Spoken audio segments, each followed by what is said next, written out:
আচ্ছা তো গাইজ, আমরা আজকে বানাচ্ছি পিঠা। এটা হচ্ছে কুয়া পিঠা নাম, ঠিক আছে। কুয়া পিঠা বানানোর জন্য চালের গুঁড়ো আর হচ্ছে গুড় আগে আমরা শুকনো যখন থাকে তখনই মিক্সার করে নিই, নাহলে জল দেওয়ার পরে মিক্সার ভালো হয় না। তারপরে হালকা একটু জল দিতে হবে, এরকম বাটারটা হবে, ঠিক আছে। আর এটা পুরো একদম পালিশ করতে হবে, যেন কোনো খিস থাকে না, দানা দানা থাকে না, ঠিক আছে। একদম এরকম হবে, একদম কোনো না গুড়ের ইয়ে আছে না চালের গুঁড়ো খিস আছে, ঠিক আছে। একদম পুরো মিহি করতে হবে। যদি না হয় তাহলে এরকম 10-15 মিনিট করতে থাকবে, তাহলে একদম সবথেকে ভালো হবে।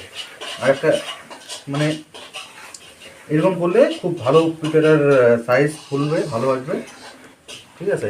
দেখো রেডি করে নিয়েছি, ঠিক আছে। আমাদের আগে পিঠে ভাজা হয়েছে, তেল অলরেডি গরমই আছে, ঠিক আছে। তো দেখো, এই হালকা বেশি না, এই কম কম করে নিয়ে এইভাবে দিতে হবে। দেখো তেলের মধ্যে দেওয়াটা কিভাবে দিতে হবে, সেরা বেড়া করে দিলে হবে না, একসাথে এক জায়গায় দিতে হবে, ঠিক আছে। আমি এটা নিচে রাখলাম, ঠিক আছে। এই দেখো এইভাবে দিতে হবে, ঠিক আছে। একটু ওয়েট করো, দেখো এটা একদম পুরো তেলের উপরে ভেসে উঠবে। দেখো একদম সুন্দর করে সাইডগুলো মনে হয় যে বাঁধা বাঁধা করে আসে, ঠিক আছে। দেখো কত সুন্দর সাইডগুলো। এই পিঠাটা হচ্ছে আসল পিঠা, বাকি সব দেখ। হ্যাঁ, এই পিঠে গুলো বানের কৌশি, আমাদের বানের বাইরে বানাসন খাবো